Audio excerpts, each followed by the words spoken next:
Brother, यहाँ पे हमारा माइक खराब हो गया और पब्लिक मीटिंग करना मुश्किल है। जी बिल्कुल ठीक बात है। तो मैंने सोचा कि हम थोड़ा यूपी के बारे में बातचीत कर लें और आप अपना पर्सपेक्टिव हमें बताइए, हम आपको अपना पर्सपेक्टिव बताते हैं, थोड़ी डिस्कशन करते हैं। और ठीक बात है, ठीक बात है। मैं समझता हूँ कि जब माइक खराब हो गया हम दोनों बात करेंगे, वो रिकॉर्ड होकर के जाएगी तो लोग बेहतर और अच्छा समझेंगे और अच्छा रिजल्ट आएगा। और क्योंकि सोशल मीडिया से वेल कनेक्टेड है तो सब लोगों को जानकारी मिल जाएगी कि हम और आप क्या बोल रहे हैं। यूपी जो 80 सीटें दे रहा है, इसमें 79 सीटें समाजवादी पार्टी, कांग्रेस, इंडिया गठबंधन जीत रहा है। एक जो क्यूटो है उसमें हम और आप लड़ाई में हैं। और इस बार क्यूटो नाम कैसे जापान वाला ही है? ये क्यूटो क्योंकि जो प्रधान सांसद हैं उन्हें सपना दिखाया था काशी के लोगों को कि दुनिया की सबसे बेहतर सिटी बनेगी क्यूटो। तो क्यूटो बनी नहीं बनी काशी के लोग ये तय करेंगे और फिर वोट डालेंगे। तो इस बार मन मर्जी नहीं चलनी है, मन की बात नहीं चलेगी, हमारे आपकी बात और 140 करोड़ लोगों की बात और संविधान की बात होगी। और आपने देखा, हम सब ने देखा कि यूपी को नरेंद्र मोदी जी ने बेरोजगारी का सेंटर बना दिया और इतनी बेरोजगारी की है।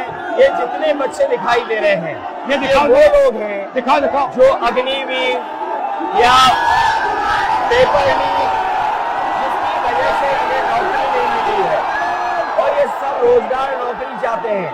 बीजेपी ने जो झूठे सपने दिखाए थे इन्वेस्टमेंट मीट के, जो झूठा सपना दिखाया था डिफेंस एक्सपो का, जो सपने बेचे थे G20 में, लेकिन इन नौजवानों को न नौकरी मिली न रोजगार मिला, आज ये खाली हाथ हैं।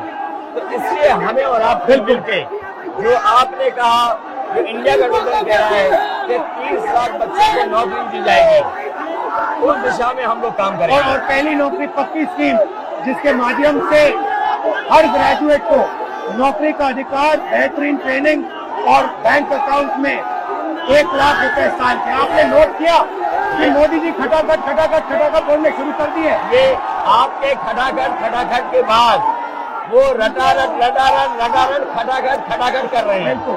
अच्छा, आप एक बात बताइए, मुझे क्यूरियोसिटी है, थोड़ा आप अपने पापा के बारे में मुझे बताइए जी।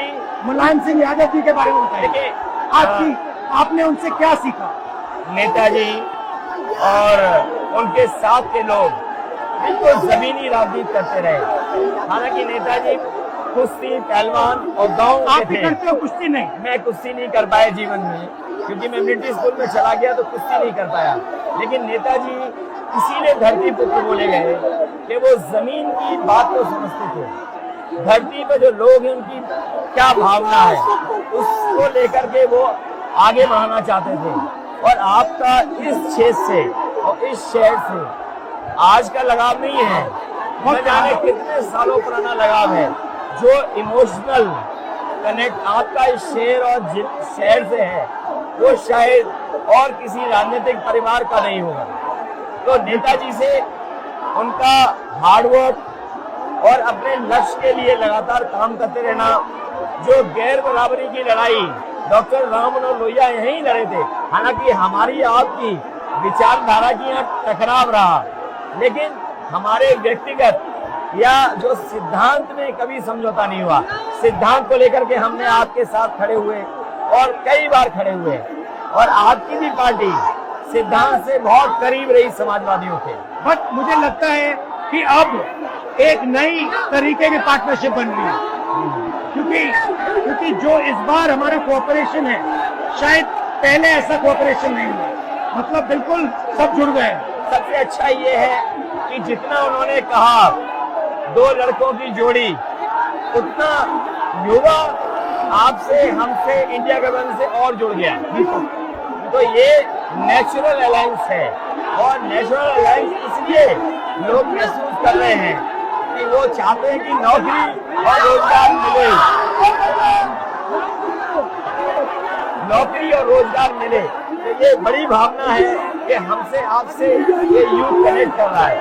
सबसे बड़ी बात, महंगाई की चोट सबसे ज्यादा इन लड़कों को लगती है। हमारी थिंकिंग है और आपकी भी है कि ये जो 22-25 लोगों को नरेंद्र मोदी जी ने पूरा का पूरा धन पकड़ा है, उसको ठीक करने के लिए जो हमारे युवा हैं, माताएं बहनें हैं, उनको डायरेक्ट बैंक अकाउंट में पैसा देना है। देखिए, ये जो लोगों के पास पैसा पहुंचने से जो अर्थव्यवस्था को लाभ मिलेगा, मैं समझता हूँ इनका भाग्य भी बनेगा और देश की अर्थव्यवस्था भी बेहतर होगी।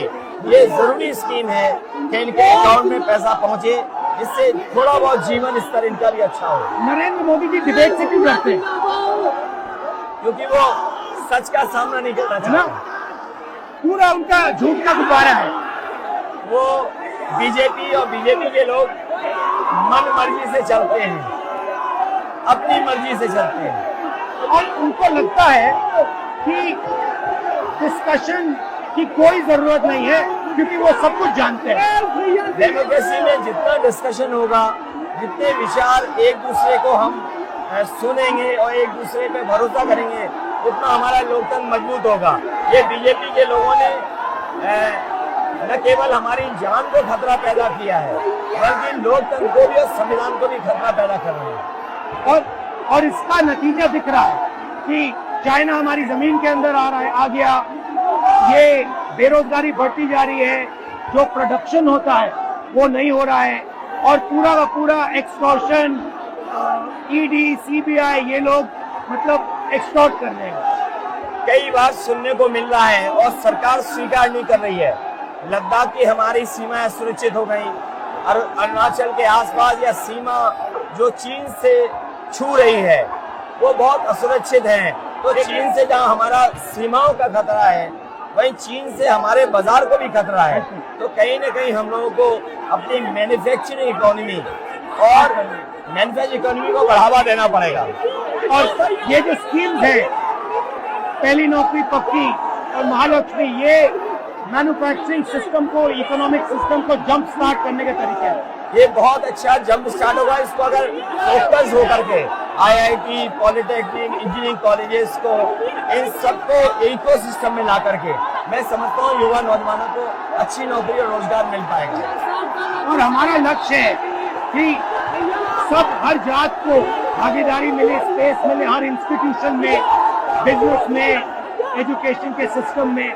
तो वो हमारा, हम दोनों का लक्ष्य है। बिल्कुल। और क्योंकि जो बात सभी दल कहते थे, आज इंडिया गठबंधन कांग्रेस भी कह रही है कि सामाजिक न्याय जरूरी है, जाति गणना जरूरी है। देश के लिए ये बड़ी चीज है। जो दुनिया में अमेरिका है, यूरोप है, अपने उन लोगों के लिए जो पीछे छूट जाते हैं, उनके लिए कुछ काम करते हैं। तो हमारा जो देश जाति के आधार पर पिछड़ा है, तो इसको आगे बढ़ाने के लिए ये बड़ी भूमिका होगी इस बार। बहुत अच्छा लगा, अच्छी बहुत अच्छा रहा, बहुत अच्छी मीटिंग है। मुझे लगता है कि ये यूनिक मीटिंग है क्या?